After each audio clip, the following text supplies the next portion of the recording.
honestly a miracle Samurai Troopers turned out as well as it did. I do want to briefly touch on the Japanese broadcast because the way that, like, again, there was basically no time to do any advanced publicity. In a sense, this was kind of shadow dropped up on the Japanese audience.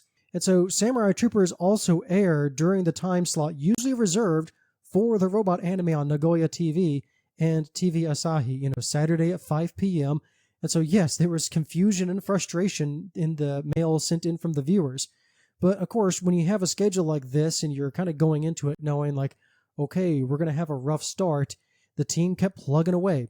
In the meantime, Koichi Inoue and others in the planning and production department did something interesting.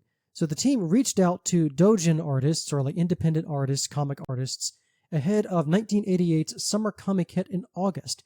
And they said, hey, we have this new series, here's some character designs.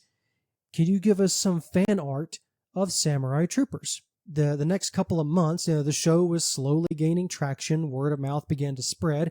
And so by the time about just under, well, we'll just say about 3 months, August 13th and 14th was the Summer Comic Hits. Yeah, April 30th through like August 13th. Yeah, about 3 months.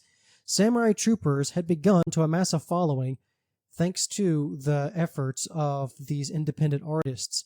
And so the Comic Hit strategy paid off, as well as the show's popularity.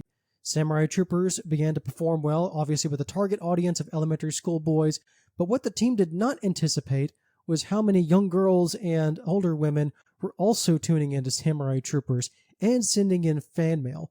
So start thinking about the Comic Cat. Yeah, obviously the Troopers and their designs went over very well with the Fujoshi crowd.